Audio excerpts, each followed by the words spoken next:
Kannepalli pump house దగ్గర ఈరోజు మనం నిలబడి ఉన్నాం.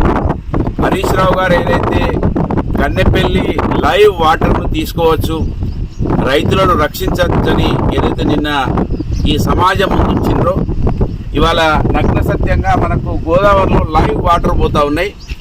దీనికి పెద్ద మేడిగడ్డ గేట్లు వేయాల్సిన అవసరం లేదు. ఈ పంప్ హౌస్ నుంచి మనం ఈజీగా గుంజవచ్చు. పంప్ హౌస్లకి ఏ ఒక గేట్ వేయకుండా కూడా నీళ్ళు వచ్చే అవకాశం ఉంది.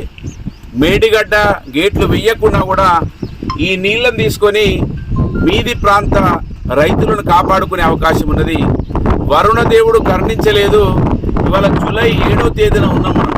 ఇప్పటి వరకు అసలు నార్లడకడానికి కూడా నీళ్లు లేనటువంటి పరిస్థితులు గోదావరి బేసిన్లో ఉన్నటువంటి ఈ పంట పొలాల్లో పరిస్థితి ఉన్నది కనుక ఈ రేవంత్ రెడ్డి గారి ప్రభుత్వం, ముఖ్యంగా మంత్రి నియోజకవర్గ శాసనసభ్యుడు ప్రాతినిధ్యం వహిస్తున్నటువంటి దుద్దిల్ల శ్రీధర్ గారి నియోజకవర్గంలో మనం ఉన్నాం. ఈ కన్నెపల్లి ఆయన ప్రాంత రైతులకు కూడా ఇప్పటి వరకు నీళ్లు లేవు, గ్రౌండ్ వాటర్ పెరగలేదు, బోర్లు నడుస్తలేవు, చెరువులలో కుంటలలో నీళ్లు లేవు. ఆయనన్నా కనీసం గమనించాలే. నువ్వు రేవంత్ రెడ్డి గారికి వంత పాడడానికి నీ కోట్లేసినటువంటి ప్రజలని నువ్వే చంపుకొని తిన్న చందంగా గద్ద మాదిరిగా నీ ప్రవర్తన ఉన్నదనే విషయాన్ని గమనించాలని డిమాండ్ చేస్తున్నా. ఇవాళ సుందిళ్ళ దగ్గర, అన్నారం దగ్గర ఈ ప్రాంతం అంతా కూడా నీళ్లు లేక అల్లాడిపోతా ఉన్నారు, తల్లాడుతూ ఉన్నారు. రైతులైతే ప్రతిరోజు చూసి ఆకాశం వైపు మళ్ళీ చూసేటువంటి పరిస్థితులు 4 సంవత్సరాల తర్వాత 3 సంవత్సరాలు కేసీఆర్ గారి నాయకత్వంలో కాళేశ్వరం ప్రాజెక్టును వాడుకోవడం వలన గ్రౌండ్ వాటర్ పెరిగి చెరువులలోకి కుంటలలోకి నీళ్ళు వచ్చి సస్యశ్యామలంగా మారినటువంటి ప్రాంతం, మత్స్య సంపదతోటి కూడా సస్యశ్యామలంగా మరి అనేక మంది కడుపు నిండినటువంటి ప్రాంతం మళ్ళీ ఎడారిలా మారిపోయింది.